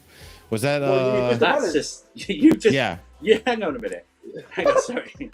You just literally, you didn't even give any detail. You just went, "Oh, it's that game where we conceded a goal." It was the same play where Kovacic went down. We conceded a goal, and we thought it shouldn't have been a goal because Kovacic was down. It was that. I don't see it again. I can't remember. I don't remember. I'm sorry. I just once the game happens, I remember we won. When that mate goes, "Oh, who's that actor in that film? You know the one." He has a sword. He's got a sword. He's really famous. The one with the eyes and the nose and the hair this way. The one with the name. It's really well known. It's really well known. That's how we're gonna. That's gonna be how we're gonna be referring to Zakaria in 2 years from now. Like, who's that player that played for Chelsea? Never really played for Chelsea. He was just in the team. Like, I think he might get sent back in January. Actually. Yeah. I've watched Zakaria. It's really unfortunate. I watched Zakaria pre-game. It's embarrassing. In AC Milan because the Chelsea players were next to me. Were in front of me. And I don't know, man. He seemed like a bit. He did seem a bit off the pace. I can't lie to you. Because it wasn't. It didn't look as ready as like the other guys that were. That's mad. If he's off the pace in training, that's mad. And this is pre-game. This is the warm-up. That's what I mean. If he looks off the pace pre-game, I don't want to see him during the game. Yeah, and this is the same thing I saw with Ziyech last season as well. When I went to the Aston Villa game last season with Ziyech, I know Ziyech was off the pace as well, and then that turned out to be right the way he performed last season. But was Ziyech off the pace, or is he just like that kind of lazy? Doesn't really. No. Listen, there's a difference between being lazy and then there's being off the pace. Like you can, when you have to take the extra touch, that's when you're usually off the pace. But I can. Yeah, man. I can. Go ahead. I would say, with the whole Zakaria thing, I can't believe I'm about to say this. I genuinely think that Caicedo's probably got more of a chance of starting a game for Chelsea Football Club than he has. Of course. I just find this whole thing weird. I would feel sorry for him as well. Chukwuemeka played it for him already. He's going to spend. Nearest makes no difference come January when he probably goes back if he goes back. If not, come the end of the season, he's going to spend basically a year and a half on holiday, just not playing football. I feel sorry for him. Christ. I do feel sorry. You went to Juve, played 8 games, got injured, played nothing else for them. Then you come to Chelsea and do nothing. He's literally just had a year and a half's worth of holiday by the time he leaves us. Got to meet some people, check the scenery. I think if you look at Potter, you go from Potter's angle, you go. So I've got this player that I didn't want, I didn't bring in, which would be the same, but he's on loan. Do I blood him or do I blood Chukwuemeka? He liked Chukwuemeka apparently though, from what we've had. No, but what? No, I'm saying it. Yeah. I'm gonna go if I'm gonna go towards Chukwuemeka. He's a player at his club. Let's blood him as quickly as possible. Do you know what I mean? Especially if one's here permanently and one's on a loan. Exactly. One's on loan. One's not even loan option. Yeah. Fair enough. That is fair. Yeah. It's very fair. Again, speaking of the whole, this is actually another. This kind of links with everything. Zakaria is another one that links to what I was saying earlier about us getting fleeced. Like, this whole deal is dumb. Like, unless we got like we can send them back in January, this whole deal is dumb. Like, the whole 30 million. It took 39 It was an option. It took Oh no, it's an option, but it's an option for 30 million when they bought him for 5. Yeah, it is a waste of wages when you think about it. So listen, man, at least we didn't get Saul. You know what I mean? And he's not injured. So. Not Saul got more playtime than this guy, man. At least we didn't get Arthur in it instead. Let's see how we didn't get Arthur instead. Yeah. So. I'm even starting to doubt that he might even play cup games like Carabao or anything. Like, I don't think he will. I think Chukwuemeka will grab that. Yeah. He should. And like I said, I think he'd rather play Kasede in those games. Blood him as well, because again, he's a young guy. Like, again, technically he looks good in the youth team. Obviously, it's a bit different going from youth games to professional games. But yo, there's a lot of Selena might start before he even starts. There's so many things have to align, and most of it is injury for him to play. Because the thing is, as well, is we can't even tell how good technically he is, because we don't even know if he's technically good enough to fit in this system. Like, we can't tell. We've already got a bit of a had like a injury hit problem in midfield, like, but he's not even on the bench. Not even on the bench, let alone in the team. He's not even on the bench for these games. Was he in the Premier League squad? Actually, he's in the Premier League squad. Yeah, but he never makes not a Premier League. I mean, Champions League. I mean, he's always on the bench. He was on the bench for like the first game, or I think. Yeah, because he would have been registered when Tuchel was here. So Tuchel probably. Because I know the Champions League we have bigger squads, right? He's always on the bench for the Champions League, but never for the Prem, basically. Yeah, because we have 9. Is it 9? Yeah, he was there, or 12? Yeah, I think it's 12, I believe, in the UCL. And then we have 9 for the Premier League. Yeah, 9. Yeah, it's 12. Yeah. It's 12. It's 12, boys. It's mad. So you're not even getting him on the bench. It's not for more than half of these games. So maybe if we win the next 2 Champions League games and solidify our spot, maybe he plays that final game. Doesn't mean anything. I still don't think he does. And the problem is the bigger problem is what I mentioned earlier. This guy, by his own admission, isn't a 6.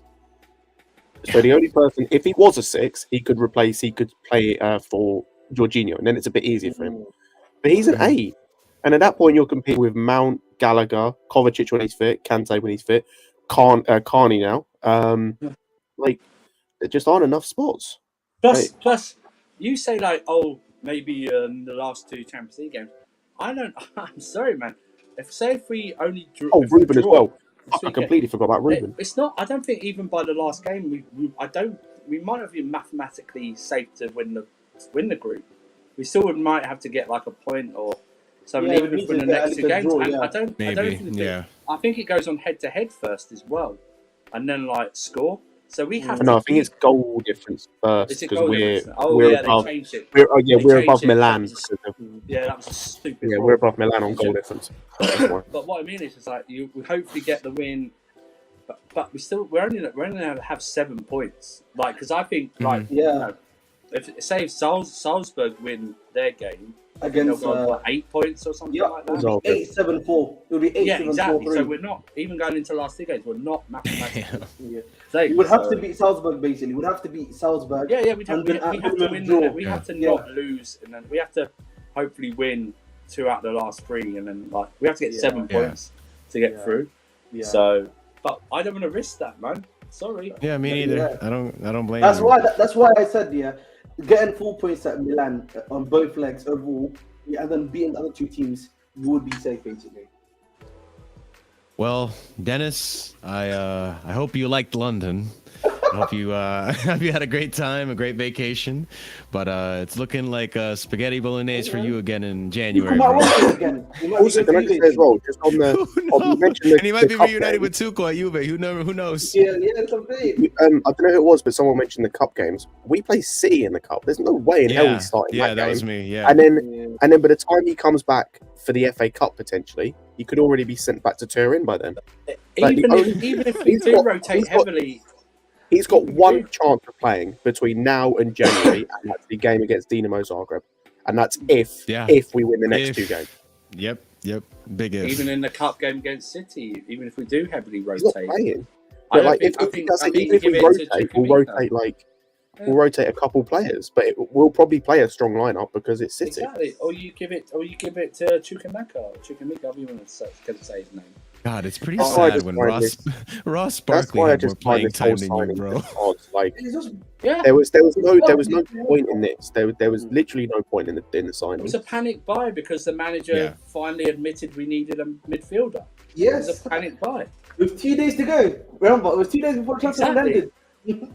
Exactly. Tuchel's like, I don't need a midfielder. I'm all fine. We can go through what we got, and then we get slapped up and by like Leeds and then Southampton 2 out of 3 games, and barely get past West Ham. You know what I mean? And it's like, oh, now we need a midfielder. Oh, who can we really get? You know, we tried to get Alvarez, and Ajax just didn't accept the bid in the end. You know what I mean? So Conversation was This conversation was a very. He did the same. He did the same last year with Saul. It's like, Yeah. This But at least with Saul, the discussion thing was is a with very Saul, humbling right? discussion of Tuchel. The thing is with Saul, right? The Saul one made more sense than this did. Yeah. Because you look at Saul's track record, you know, he's a proven winner in La Liga. He's played for a massive team in terms of Atletico Madrid, done big things. You know, he was on a bit of a, like, on the down, but you had stuff to work with there. Zakaria literally has played no games at all for Juventus, has been injured for basically the entire time he's been there, and you've got nothing really to base off what you're bringing him in for, apart from in Germany, but again, it kind of depends what you're bringing him in for as a 6 or an 8. Like, this makes even less sense than the Saul one. Like, this makes no sense. This made literally no sense. It was the only signing come the end of the window I had questions about, and all those questions have just been amplified for me. Of why did we sign him? Like, it hasn't really affected us in a way. Like, we're not going to have to buy him permanently. His wages are probably minimal in the grand scheme of things. It's just a confusing. Yeah, Saul's wages were extortionate, man. They were 250. Do you know what I mean? It's like, fucking hell. yeah. Zakaria's not even near that. Yeah, I think he's less than 100, which is mad what I'm saying himself. But you know, it's still like less than in football terms. It's not that. Yeah, in football, in the world of football, it's not that much. Damn, this guy. he was just brought up for rants and bants, man. Also, what I feel sorry for him as well is he ain't making. There's a good chance he doesn't make that Switzerland squad. Oh, I 100% don't think he's gonna play the World Cup at all. I think he might make it, but there's no way in hell he starts. If you look, you've got Xhaka starting for Arsenal. He'll start.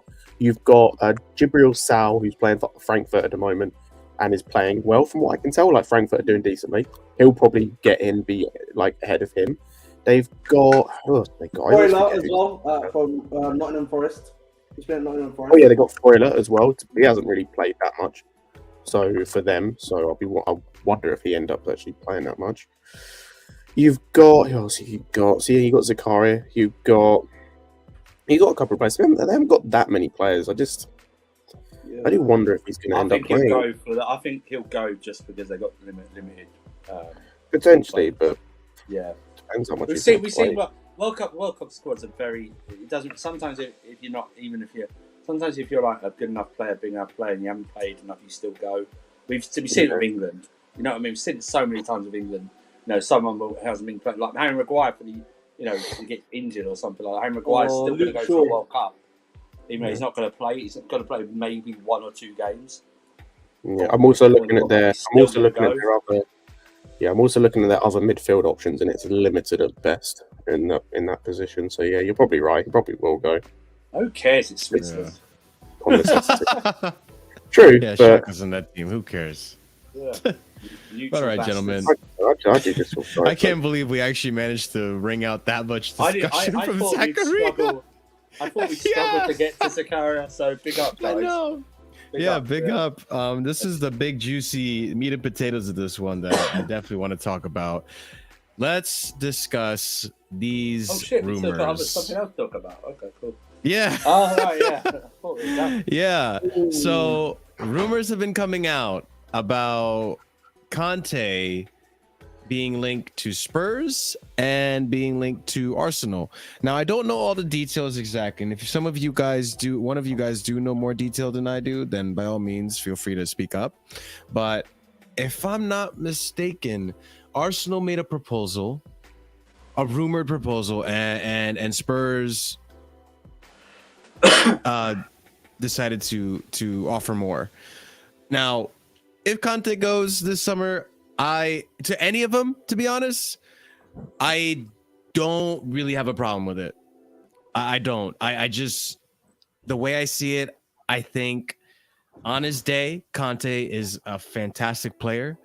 If he's world class nowadays, I don't think he is anymore. I think he is slowly dropping in levels. He does make a difference on the team, but I think it's safe to admit that he's on a downward trajectory now with his performances and his injury and his reliability. So for me, I'm not bothered by this news. I really think we're getting the better end of the deal, depending especially on how much money we're going to get on it. I'm sure we can get a decent fee. But if he does go to Spurs or Arsenal, I guess Ahmed, we'll start with you. Does this bother you at all, or just leave it to the panel? What do you guys think? Listen, you know what they say about Arsenal? That's Chelsea's retirement home. But Yeah. well, like whenever I played good, they decided to go to Arsenal for some reason. But no. But on a serious note, I feel like with Kante, the injuries have caught up with him. Either that, and like on his day, of course, like we saw against Tottenham, for example, he was old Kante there. But again, what comes back to haunt him? His hamstring. He's always there. Like it's always coming back to him. And I think if he had just decided to take a lower wage cut on a lower year term, I would have been happy for him to stay at the club. I'm pretty sure everyone here would be happy for him to stay at the club at that wage. But if not, man, listen, I wouldn't mind going to Spurs instead of Arsenal, to be honest. Arsenal right now, they're looking like a nice little team there, but, let's not get too hyped on that. But Spurs, I wouldn't mind him going there, to be honest. But, it's. And you know what? Like, I think this is another thing of the rumor. Apparently, Kante doesn't want to stay at Chelsea, which I find that hard to believe. No, I think he does. There's been reports already that there's not that many people that he's very close to anymore at Chelsea. They've been saying this for quite a while actually. It's fucking depressing. So he didn't have that many friends. So he said that before. So it's been said before. Sorry, in reports. So fair enough. Scott, what are your thoughts on all this stuff, bro? Does it bother you? It does, just because I'm of the mindset of I don't think we should let players go to rival teams unless they are, genuinely tragic, like how Willian was when he left to go to Arsenal. I was had the same feeling when those reports came out of apparently Liverpool wanting Pulisic or Werner, or United wanting Ziyech. I was at the same thing of like, I don't want them to go just because you've always got that chance of they improve their side and they come back to haunt us. I don't want that. Also, the reporting on this has been weird, just because the initial report basically made out like we'd offered him out to these clubs, which that would be the case, because I don't know why you would do that. But it seems apparently he wants to stay in London, which is understandable, and maybe it is kind of why he's been linked to these two teams. But I don't want him to go to either of those teams. I prefer him to go abroad, go to PSG or Inter or something or other. Basically anywhere but the Premier League. Just because I don't want that chance he's going to improve the teams, because he would improve both teams just because of what he'd give in both systems, especially if Conte somehow ends up staying at Spurs, and then at Arsenal he'd basically improve that team. Either he gives a backup to Partey so he can be rotated, or he takes over his spot. So yeah, I don't particularly want him to go to either club personally. Andrew. If Kante stays at Spurs for Kante, I wouldn't want to go there because he breaks down normally without, Conte's tactics. So if I was him, I wouldn't go there. I'd be interested to see what he's being offered in terms of wages, because he's currently on nearly 300 grand a week as we speak. Listen, he's the greatest thing a footballer can do, no matter how you rate them or how good they are, is availability. Yeah. And I just don't see him. I don't know. His ability, would he improve the teams? I don't know. I honestly don't know, because I think his better days are behind him. and he's only 30, 31, which is sad to say. I think he's injury prone, as we've already seen this season. So I wouldn't, given what we've seen from Kante in, let's say, the last 3 seasons before that, or since Sarri days, I don't know, man. I wouldn't be that disheartened if he goes to anywhere else, because I don't see you'll see the best of him.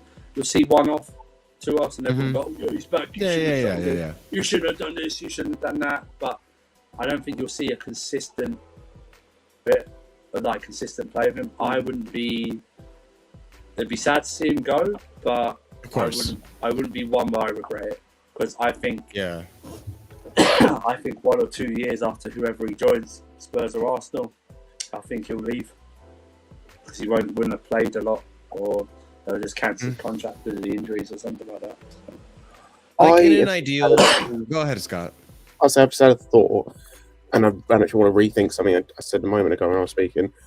If he does go, I'd actually prefer it to go to Tottenham, especially if Conte stays, because that man just seems to have just the deepest like hatred for rotating. Like, I don't understand. That man hates rotation. So he would run Kante into the ground. So he would end up just like running Kante into the ground, which would end his career. Quite good at rotating people in and out and not allowing injuries to happen where he can help it. So yeah, if he went to Arteta,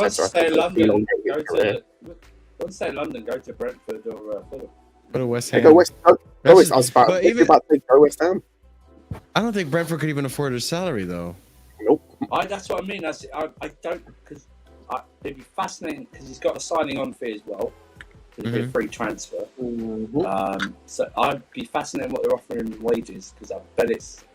And then again, maybe with him, it's not wages now; it's more the length. Because I don't even offer him 2+1. I'd offer him 1+. I'd offer him 1 + 1, and then still sell him. I'll still sell him this summer. So I'd sign him up to a new contract. It's cold. I'd sell him. That's cold, Andrew. I'm sorry. I'd sell him. I'm trying to get something for him. I mean, look, someone put it in the chat. Who put it in the chat? Sporting director Andrew here. Jesus Christ. I'd do this. Someone offers me 10 million in January. I'd sell him. I feel like we can, I'm just probably greedy. I feel like we can get more out of I'd Kante. sell him. I think 10 million, given his injury record and his availability over the last 3 years, I think 10 million. I'd snap your hand off for 10 million straight up. I would. Yeah. I would. Because say we get whoever we get, Alvarez or someone in January, I think Kante goes down the pecking order. I think he starts. Yeah. And just to put things into perspective for everyone, I mean, I'm sure there's people in the chat that disagree, people who love Kante, the same thing for, Jorghino and all that. But if you want to put into perspective, we're just about a quarter or so into the season, right? Maybe just a little more than a quarter to the season. Just over a quarter and away from the season. Kante's only played 2 of those games. Yeah, that's fine. And he's probably not going to play the next one, maybe the one after that. So he's already missed a quarter of the season. And it's an injury that he's had the summer to nurse, only to have it re-injured again. So it's just, as much in an ideal world, I would love Kante to stay and retire at Chelsea. Take the less wages, be a part of the squad, and kind of like do in time, not now, I'm just saying in time, maybe next season or the season after that, take on more of that Asprey role where you're just there, your leadership and experience. But it's Kante. He probably wants to play World Cups. He probably want to play international football and all that stuff. Will he be happy to do that? I don't know. But in an ideal world, I would love that. But now you could probably sell him for a decent price. And we do have a midfield issue. And we do need more midfielders. And that could fund that same problem we're trying to solve. So do you think the club will fill him in then? Oh, sorry, guys. In January? Go ahead. I think the club, yeah, if they're smart, they could probably just sell him in Jan. I think it depends, because at that stage he can talk to other clubs. He can talk to a foreign, he can go find for a foreign club. Yeah. Can he not sign for a domestic club? Yeah, no, I think you can talk. you can talk to other clubs, but you can only sign for a foreign club. Yeah. So he can still talk. So, but I don't think. I think sentiment. I think the club will still want him to sign a new contract even in January. Yeah, potentially. And I think that's wrong. I think that's with wrong. the games thing that Marshall you mentioned earlier, people need to understand as well. Every game that he is fit, he will be starting in the World Cup, guaranteed. Yeah. Oh yeah. The midfield in the World Cup will be every game they're fit will be him and Tchouaméni. Every single game they're fit, because Pogba's not fit. Pogba won't be there.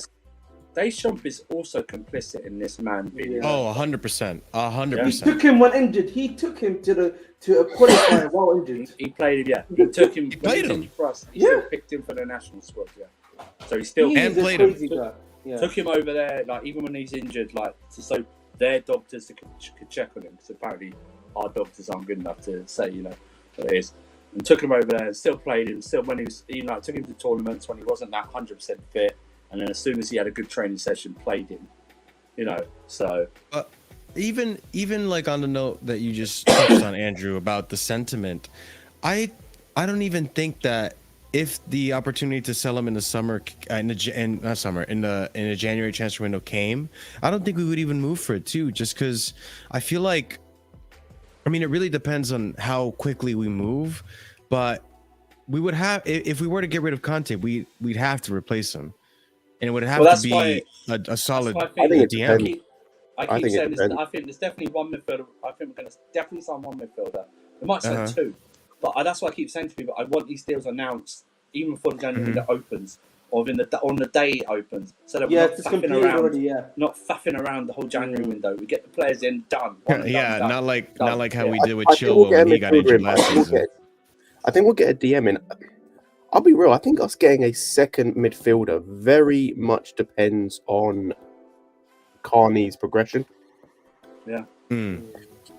I think it also, Scott, I don't know about you, I think it also depends on the inkling that it's still, especially in January, or getting close to January, are these two guys, because they're going to offer contracts, I think, to both Jorghino and Kante. Jorghino and Kante, yeah.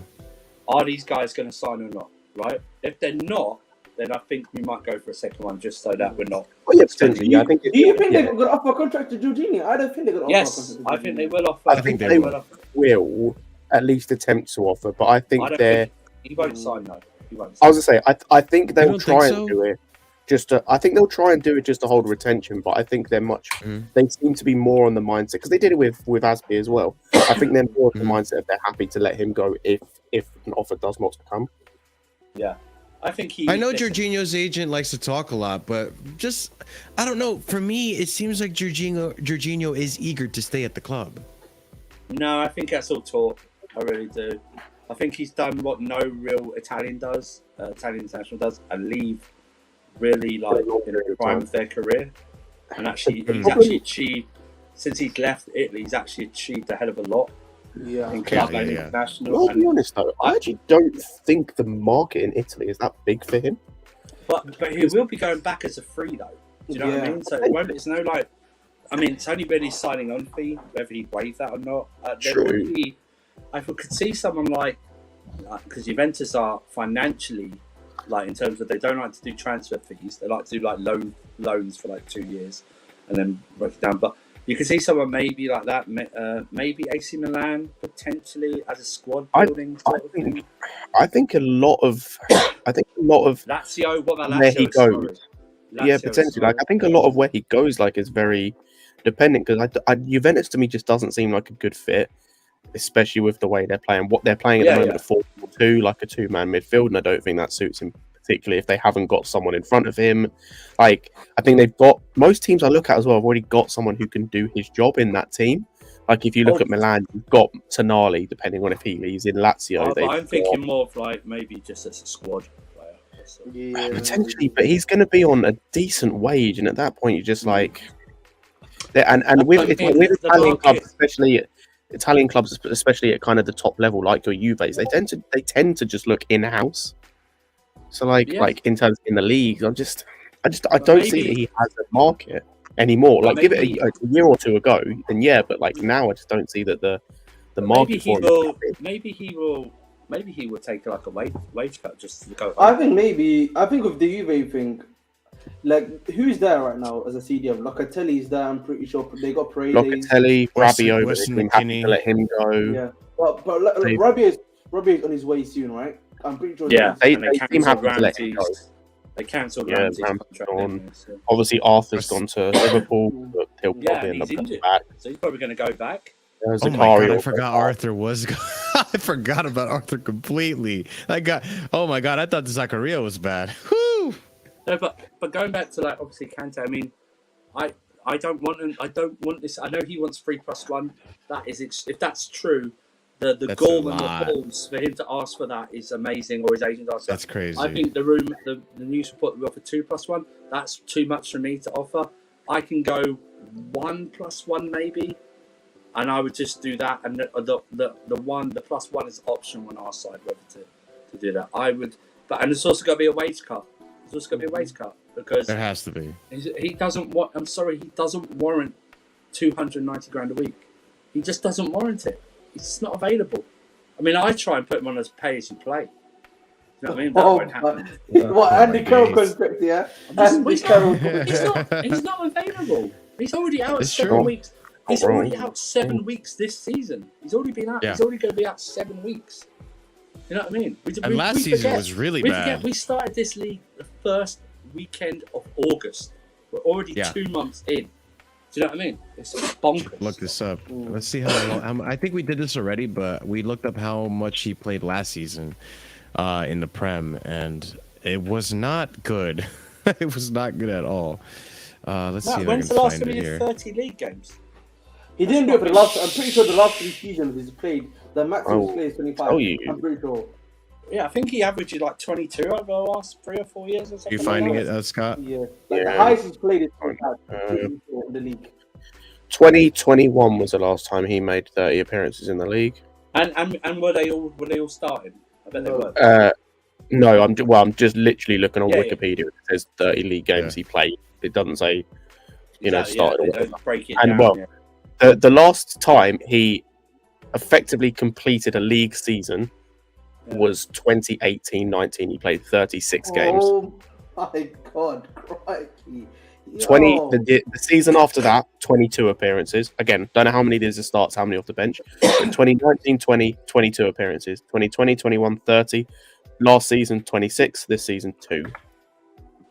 So And that's we just break in the it league. down- if we break it down, he's averaging from anywhere from 20 to 25 league appearances over the last 4 years.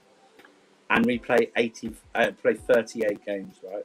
A player like him, near enough, without being injury free, should be starting every game that we have. If we're not winning the title, and then you give him by like 5 games left, and you give him the 5 games off after that. That's the problem. It's just and it's just what the hell. It's just one of those things. He doesn't warrant. Who brought this He guy doesn't in, warrant. He doesn't warrant the contract that we're offering. Jesus Christ, Prime, we're gonna end soon. Jesus Christ, it's Why so are you here, late. Prime, man? Leave, man. All right, so guys, I was just at a funeral. I just came back from a funeral. No, you weren't. You're a big Sid fan. Trans funeral? Exactly. Oh, sorry. Yeah, sorry. I Yeah. can't lie. I stole your you're joke, right. by the way, Prime. Touche. innit? I stole your joke. Whoa, which joke? The Ice Spice one about. Oh, Ice Spice. Tiana Oh Trent. my lord, that was wild. Speaking of overrated people in their fields. Yes, Kante. When are we selling him the Spurs? Oh my lord. Go, Prime. That way I can slander Kante in peace. Now he's selling him the Spurs. For Arsenal, we could use it. Velvet Sean, welcome back, my friend. We could do it, Martinelli. Also, by the way, on a side note, just on the Kante thing, I've looked into it a little bit more. So the 18-19 season, when he played 36 games, he had 3,095 minutes.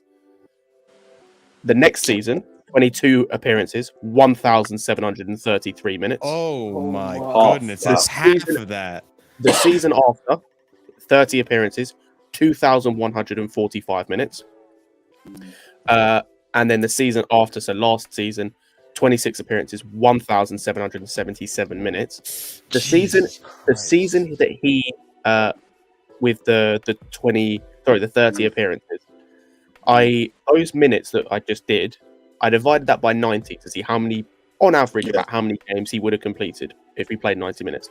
24. So he played. He's effectively missing a third of the season, and that was 2 years ago. Is 3 that years just ago. crazy. Just Premier League, I believe. Just Premier League as well. I haven't done anything else. It's just Premier League. Get rid of them! Get rid of them! Get rid of them! It doesn't warrant. Yeah. It doesn't warrant. Does not warrant a higher the wage. Contract. Doesn't warrant a 290. Doesn't warrant the years. If you want to sign him up, it's a major wage decrease, and it's for 1 year, and you still try and sell him in the summer. That's what you do. I'm telling you right now. Yeah, I definitely agree. What someone said in chat earlier, I forgot your name. 10 million in January. Fine, take it. 10 million in Take January. it. Yeah. Take it. Take it. He Yeah, doesn't. that He is. doesn't. He doesn't. Unfortunately, he doesn't. He's not. He's just not it going forward. He was great. He's been great, but it's just not. We need to move on, man. Sentimentality needs to get out of this club. Do you know what I mean? It's all good. Sentiment works both ways in the terms of you get paid a hell of a lot of money, so sentiment shouldn't come into anything. Do you know what I mean? He's going to be fine wherever he goes. So listen, we don't want him to be like another Ronaldo, man. Like, we saw Ronaldo today, scored a goal, and like people are like already saying, "Oh, he's back, he's back." Listen, man, we don't want that for Kante. We don't want that for Kante, please, please. We don't want that for Kante, man. Oh my days! Yeah. Does anyone want another harrowing stat about Kante? Oh dear, go for it. Let me just do the maths on this. Bear with me 1 second. This is got the stat man here. This is bad. It's not even that like stats. It's kind of simple math, but this is bad. Hang on. So remember, I said in the 18-19 season was the last time he actually had like a proper full season of playing. That was just in the league. Mm-hmm. So he had 3,095 minutes played that season. Would anyone like to guess across all comps how many minutes he played last season? how many did he play in the league? Did you say? 1,700. He played in the league 1,777. I'm going to say just over 2,000. Not going to be a lot. Anyone else? Wait, how many he played with the other league? All comps. Remember, we went to two cup finals. Played extra time in both of them. 4 finals of the European Cup. I'll say 2.2. Super Cup. Yeah. I was gonna say just to one up Ahmed. I'm gonna say 2,300. Yeah, I'll say 2.2. Your guys actually guessed like lower than I was expecting. He played 2,713 in all comps last season. Oh wow! We played 63 games. Yep. 63 games. So basically half, nearly just good. just under half of what he played in the league the season where he last made a good season, which is a difference of 382 minutes. So he missed effectively 4 whole games worth between last season all comps and 4 years ago. That's Just mad. in the league. He's done like injuries have fucked him. Like his injuries have just they've crippled him. And the problem is, and it's been said so many times before, his way of playing does not limit that. His way of playing does not help the injuries; it makes them worse. Yeah, especially when you play hard and fast with the ball. Yeah, man, it's always going. The type of tackling he does and all that stuff too. At least had a contract extension somewhere, because it must have been, right? Because this is his 7th season. Like, we didn't sign him on a 7-year contract, right? I think it was in 2020. I think 2019. Did he sign a contract extension? I think that's when he signed it. Yeah, I'm pretty sure. Okay, because it must have been, right? Because we don't usually do, apart from Kepa, we don't usually do the 7. We did a 4-year deal with him, I think. This can't be real. This can't be real. This is it's not real. It's Oh my it's God. not real, right? This can't be real. It's not. It's not real. It's not real. Don't ban him. Yo. No one block it. No one block it. No one block Yeah, it. no, don't block it. Just leave it alone. I looked at that. I was like, no way. No way. But man. You don't have the Kante. minerals. Don't have the minerals. Well, yeah, Kante. This has to be his last season, and we let him go on a free. Like, listen, he's had had a good run. He's had good times at Chelsea. Yeah. He's had bad times at Chelsea. But like any Chelsea fan that wants to extend his contract for more, what are you doing it for? Are you doing it despite like someone like Jorghino? That's only going to make Chelsea worse having him in our squad because we can't rely on him. We can't use him to start, meaning we have to play worse midfielders ahead of him. And when we do use him to play, he'll barely last 90 minutes. His last game was against Spurs. I don't even think he had a great game against Spurs. I think Spurs were just so bad. His last game was against Spurs this season. People have to remember that. Or his last actual game, I should say. Like, whatever it is. That's why, for me, I feel no way about it, like, making jokes about him. Because it's not to dig at Kante. I love him. Dig at you delusional fans, certain sector of Chelsea fans who think that we need to keep him for what? Not future Chelsea owner, mark my words. It's a lot of sentiment though, Prime, like we were talking about. Yeah. And it's kind of in the same way people view Ronaldo. I'm not a United fan, obviously, but I love Ronaldo. But he's finished, unfortunately. And that's just the way it is. Like, everyone has their day. Like, even these footballers we view as idols, they're not going to be around forever. Haaland, who's killing it right now, eventually he's going to be 33, 34. He's going to be finished. Mbappe is going to be finished. Messi will have a decline. Messi will have a massive drop-off. People have to be prepared for that as well. It's going to happen. But the fortunate thing is, our legends like Drogba and Lampard and stuff, we didn't see the decline at our club. People don't remember Ivanovic's last season, where he fell off a cliff and couldn't defend.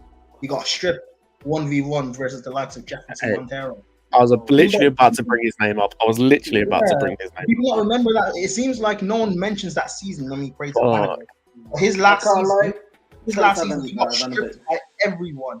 If not until Conference back five and played Moses at wing back and Aspie as a right centre back, Ivanovic would have continued to get stripped. And it doesn't ruin your legacy, but it ends on a sour note. So let's just end Kante when he's still on somewhat a high before his legacy really starts to get bad and we start blaming him for things like the Real Madrid 2 legs. People don't blame Kante for that, but it was his fault or part of his fault why we didn't go through. Him and Ruben, yeah. Let's just protect Kante's legacy what we can. Even the Arsenal game last season, the one where that kamikaze midfield pivot of him and Ruben, which is the worst pivot I've ever seen in my life, and I never want to see such a football pitch again. Kante, last game of the season at the Bridge, he can come off in the 7th minute. We can carry him off and cheer and talk about. Oh my God! We can talk about all the great times of Kante. But let's just. Yeah. Well. Let's put things into perspective. I think, I agree with what you guys are saying. I think most of us here agree. I haven't seen many people in the chat really disagree, which is surprising. You guys have the minerals. You casuals in the chat, you got the minerals, bro. But on that note, ladies and gents, go ahead, smash the buttons, like, subscribe, leave a comment down below.